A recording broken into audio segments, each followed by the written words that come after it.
हर खबर की खबर आप देख रहे हैं आरपी लाइव।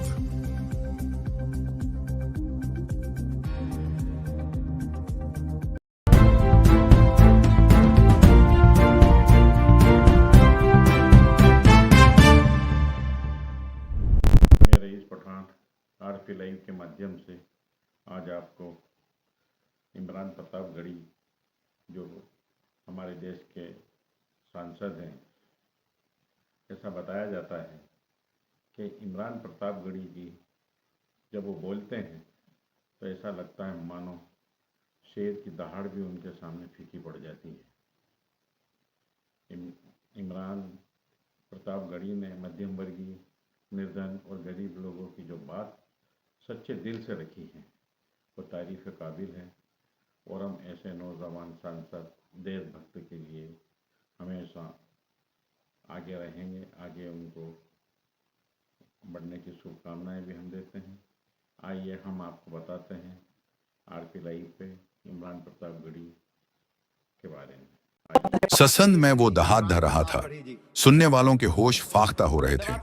देश सड़कों पर थम रहा था, सुन रहा था देश इस आवाज की ईमानदारी को, सुन रहा था देश अपने नौजवान सांसद के बेखौफ अंदाज को।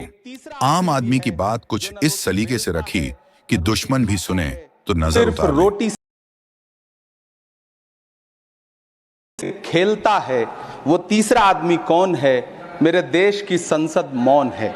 सभापति महोदय, वो भी क्या दिन थे जब संसद में देश का बजट पेश होता था तो देश की सड़कें ठहर जाया करती थीं। रेल बजट पेश होता था तो लोगों की उम्मीदें रेल के डिब्बों की तरह पटरियों पर दौड़ने लगती थीं। पूरा देश धड़कने रोक करके वित्त मंत्री और रेल मंत्री को सुना करता था।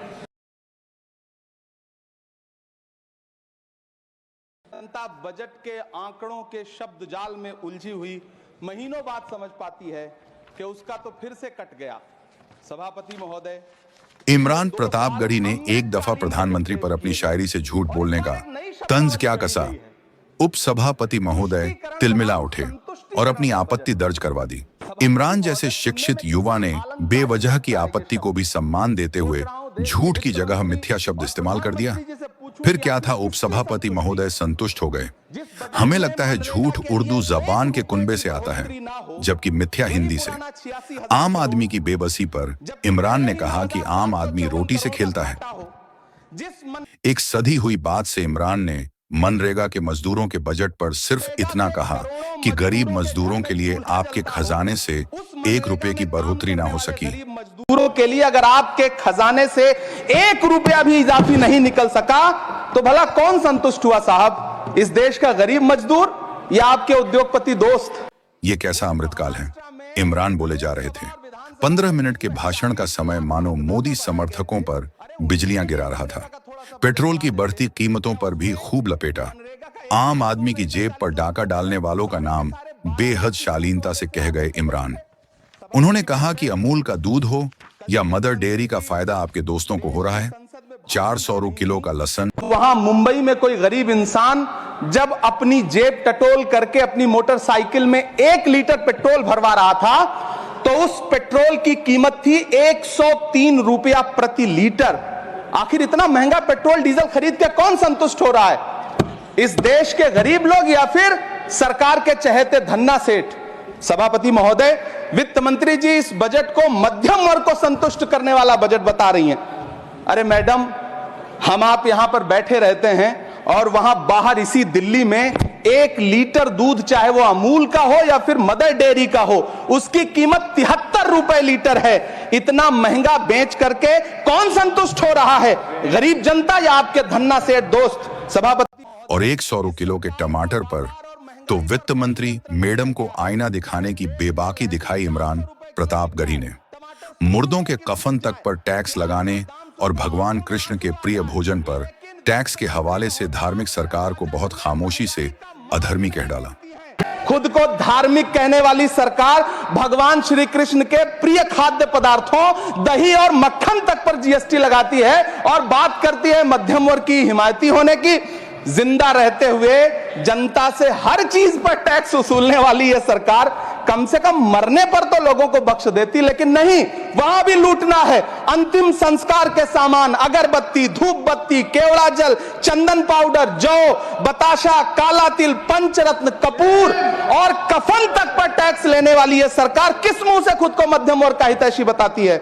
2015 के जुमलेबाजी में बिहार में 1.25 लाख के बजट मंजूरी की बखिया कुछ ऐसे उधेड़ दी।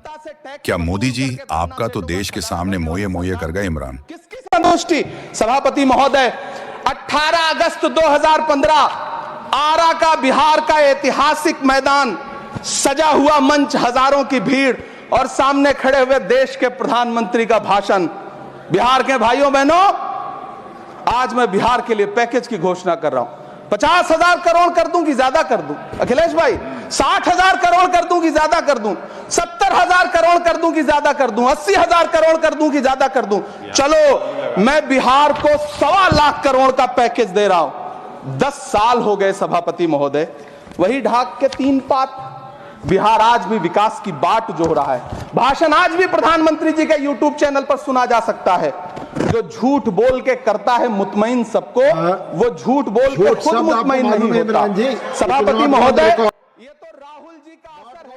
मखाना बोर्ड पर राहुल के प्रभाव का बखान करते हुए सरकार पर मैखाना बोर्ड बनाने की चुटकी लेकर भर पल्ले मजे ले लिए।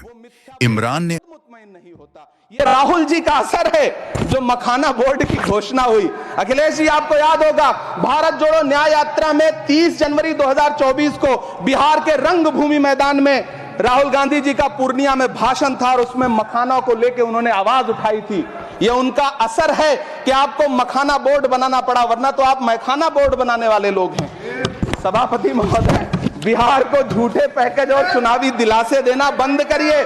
आज भी जब कोसी में बाढ़ आती है तो पूरा सीमांचल बर्बाद हो जाता है। मैंने उस तबाही को अपनी आंखों से देखा है। 2016-17 की बाढ़ में अपने इन्हीं हाथों से राहत सामग्री बांटी है मैंने। अगर सच में इमरान ने अलीगढ़ यूनिवर्सिटी का किशनगंज सेंटर बनाने के लिए नतमस्तक होकर दामन फैला दिया। एक जिम्मेदार सांसद से इससे ज्यादा और क्या उम्मीद की जा सकती है? जियो इमरान, आपने शिक्षा के लिए भिक्षा मांगने तक से गुरेज नहीं किया।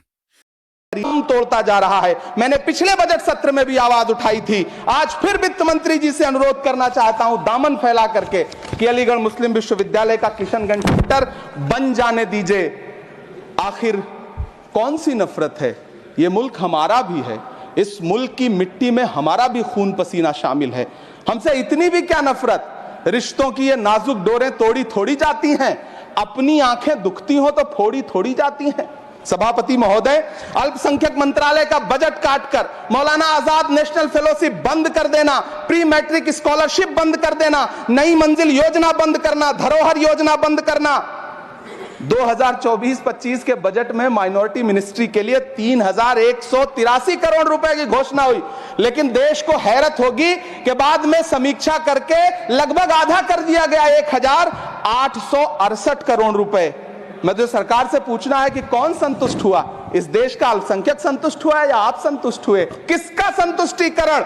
सभापति महोदय, मैं प्रधानमंत्री जी से कहना चाहता हूं कि आप ही ने 1 मार्च 2018 को किंग अब्दुल्ला को, जॉर्डन के किंग अब्दुल्ला को मेहमान बना करके इसी दिल्ली में एक कॉन्फ्रेंस में कहा था कि मैं मुसलमानों के एक हाथ में कंप्यूटर और दूसरे हाथ में कुरान देना चाहता हूं। कंप्यूटर देने की बात तो छोड़िए, पढ़ाई के लिए जो स्कॉलरशिप मिल रही थी उसको भी छीन लिया आपने। अल्पसंख्यक समुदाय के कल्याण की आवाज को बेईमानी और दोगलापन भी खूब उजागर किया। बजट काटते काटते एक दिन मिनिस्ट्री को ही बंद कर देना चाहते हैं। वो जहर देता तो सबकी नजर में आ जाता, सो ये किया कि हमें वक्त पर दवाएं न। देश की गृहिणी की बात कुछ इस अंदाज में कही कि सरकार को अंदाजा नहीं है कि कढ़ाई में तेल के साथ उस गृहिणी के आंसू भी गिरते हैं। आपने कभी सोचा भी नहीं होगा कि जब वो किचन में सब्जी बनाने के लिए कढ़ाई में तेल डालती है तो उसके साथ उसके आंसू भी गिरते हैं। सभापति महोदय, शायद उन्हें पता भी ना हो कि एक छोटी सी गाड़ी और एक छोटे से फ्लैट का EMI भरने के बाद इस देश का एक गरीब इंसान जब अपने बच्चों की फीस भरने के बारे में सोचता है तो उसे कितनी खुशियों का गला घोंटना पड़ता है। इमरान का हमला जारी था, दहाड़ रहे थे देश के हर एक वर्ग के लिए, बिना हिंदू मुस्लिम किए। यहां हमें कहना होगा कि इंसान तेरे इरादे कुछ नहीं, बस परवरिश का नतीजा है वरना दुनिया में झूठों के तमाशे पर वाह वाह की जाती है। बहरहाल सुषमा स्वराज जी कथन का ये तमाचा प्रधान के झूठे आर्थिक समृद्धि पर आईना दिखाता संसद में नजर कभी आता है। स्वर्गीय सुषमा स्वराज जी ने कहा था कि जब देश की करेंसी गिरती है तब देश की प्रतिष्ठा गिरती है। एक तरफ कोलंबिया जैसा छोटा सा देश और उसके प्रधानमंत्री गुस्तावो पेत्रो खड़े हैं जो कोलंबिया के नागरिकों को हथकड़ी लगाकर लाने वाले जहाज को अमेरिका बैरंग वापस लौटा दे रहे हैं, और दूसरी तरफ हमारे प्रधानमंत्री जी खड़े हैं जो बेड़ी और हथकड़ी लगा करके लाए गए बेटों के अपमान पर एक शब्द नहीं बोल रहे। सभापति महोदय, मैं इतिहास के पन्ने पलट रहा हूं, मुझे दो किरदार याद आ रहे हैं। एक तरफ निक्सन के 7वें बेड़े की धमकियों के सामने लोहे की तरह अडिग इंदिरा गांधी खड़ी हैं, तो दूसरी तरफ खुद ही नमस्ते ट्रंप का नारा लगाते हुए प्रधानमंत्री जी खड़े हैं। मेरे कानों में सुषमा स्वराज जी की आवाज गूंज रही है। बहुत कम बोलने वाले डॉक्टर मनमोहन सिंह ने बहुत ज्यादा बोलने वाले प्रधानमंत्री जी को जब देश की बागडोर सौंपी थी तो $1.58 का था, आज 85 से 87 के बीच में झूल रहा है। इन दिनों रुपए की अहमियत गिरती है तो न तो देश की प्रतिष्ठा गिरती है ना प्रधानमंत्री की गरिमा। जिस देश में 80 करोड़ लोगों को 5 किलो राशन के लिए कतारों में लगना पड़ता हो, उस देश में यह सरकार 12 लाख तक के टैक्स न बुनकरों और छोटे उद्योगों को षड्यंत्र के तहत सरकार तबाह कर रही है। खुल्लम खुल्ला सबूत के साथ इमरान मजदूरों के दिल से दुआ लूट ले गए। सभापति महोदय, महाराष्ट्र का भिवंडी हो, मालेगांव हो, इचलकरंजी हो, यूपी का बनारस हो, मुआयमा हो, मुबारकपुर हो, रांची का छोटा नागपुर हो, बिहार का भागलपुर हो, हर जगह बुनकरों की उम्मीदें तोड़ रही हैं, लेकिन इस सरकार के पास उनके लिए कुछ भी नहीं है। मुरादाबाद का पीतल उद्योग, कानपुर का चमड़ा उद्योग, सहारनपुर का लकड़ी उद्योग, फिरोजाबाद का चूड़ी उद्योग, अलीगढ़ का ताला उद्योग, सब सरकारी प्लानिंग से तबाह हो रहे हैं। इन तमाम के बीच सरकारी सपोर्ट से बस एक उद्योग फल फूल रहा है, नोएडा का नफरत उद्योग। मेडिकल की खाली सीटों पर इमरान ने जब सरकार को घेरते हुए कहा कि वो झूठ बोलकर आंसू निकाल लेता है, फिर क्या था? सभापति ने दोबारा भौहें तरेड़ दी, लेकिन इमरान कहां रुकने वाले थे। देश के पढ़े लिखे युवाओं को तो मूर्ख समझना बंद करिए। वो अब तिजारती पहलू निकाल लेता है। पहले 7500 मेडिकल सीट्स बाद में बनाइएगा, पहले जो एम्स में 2161 पद खाली पड़े हैं उनको तो भर दीजिए। वो अब तिजारती पहलू निकाल लेता है। मैं कुछ कहूं तो तराजू निकाल लेता है। मैं इसलिए भी तेरे फन की कद्र करता हूं तो झूठ बोल के आंसू निकाल लेता है। सभापति महोदय, फिर झूठ आया है, मैं उसे मिथ्या कर दे रहा हूं। शायरी में बार बार आ जाता है, क्या करूं महोदय?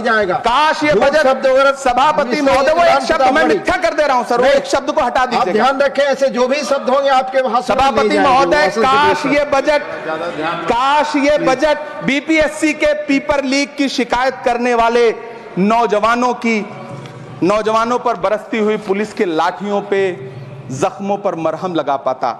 सभापति महोदय, पिछले 80 दिन से 70 साल का एक बुजुर्ग एमएसपी की लीगल गारंटी मांगता हुआ आमरण अनशन पे बैठा हुआ है। काश ये बजट किसान नेता जगजीत डल्लेवाल की टूटती हुई सांसों की पीड़ा सुन पाता। काश ये बजट प्रतियोगी परीक्षाओं की तैयारी के लिए दिल्ली, कोटा, पटना, अहमदाबाद जैसे शहरों में, इलाहाबाद जैसे शहरों में किताबों के साथ गल रहे युवाओं के सपनों को जिंदगी दे पाता। काश ये बजट वंदे भारत के सुनहरे विजुअल के बजाय देश की गरीब जनता को कुछ और पैसेंजर ट्रेनें दे पाता। काश ये बजट सीनियर सिटीजन को ट्रेन टिकटों में मिलने वाली रियायतें वापस लौटा पाता जिनको सरकार ने कोविड के नाम पे छीन लिया था। काश ये बजट किसानों की राह में कीले नहीं बल्कि कालीन बिछाने वाला बन पाता। काश ये बजट सरकारी मालिकों को यह समझा पाता कि नेहरू को कोसने से अर्थव्यवस्था नहीं सुधरेगी, उसके लिए डॉक्टर मनमोहन सिंह साहब की अर्थ नीति अपनानी पड़ेगी। पिछले 11 साल से नेहरू जी को कोस रहे हैं, आखिर कब तक कोसिएगा? थोड़ा पंडित नेहरू जी के बारे में पढ़िए, तब पता चले कि पंडित नेहरू की शख्सियत का नाम है। दुनिया का पहला ऐसा राजनेता। और अब जो सरकार को लेकर इमरान ने सिकंदर और एफकीर के वाकये से तुलना गधे से कर दी, इसके लिए जिगर की जरूरत होती है। और इमरान ने साबित कर दिया, सच्चा इंसान सडडीएचक पर खड्डा रहा हो या संसद में, उससे उसका सच नहीं बदल सकता। इमरान जैसे युवाओं की आज देश को जरूरत है।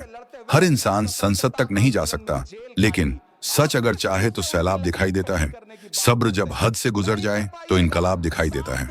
सच पसंद देश की तमाम अवाम की तरफ से आपका शुक्रिया इमरान। महान बादशाह सिकंदर ने जब यूनान फतेह किया तो जीत का जश्न मनाने के लिए शहर की सड़कों पर निकला, तो उसने देखा कि पूरा शहर तो जश्न मना रहा है, एक फकीर सड़क के किनारे चादर तान के सो रहा है। सिकंदर को गुस्सा आया, घोड़े से उतरा, उस फकीर के पास गया और उसे सोता देख करके उसे जोर की एक लात मारी और लात मार के कहा कि क्यों रे फकीर, मैंने यूनान फतेह कर लिया, लोग जश्न मना रहे हैं और तू सो रहा है। उस फकीर ने उन्नीदी आंखों से सिकंदर को देखा और देख करके कहा कि शहर जीतना बादशाहों का काम है, लेकिन लात मारना तो गधे का काम है। सभापति महोदय, गरीब जनता को लात मारना बंद करिए। ये अमीरों के लिए बनाया गया बजट है, ये निराशाजनक बजट है। हम अमृतकाल सुनते आ रहे थे, ये अमृतकाल इतनी जल्दी समाप्त हो गया कि अब अमृतकाल का कोई नाम तक नहीं लेना चाहता है।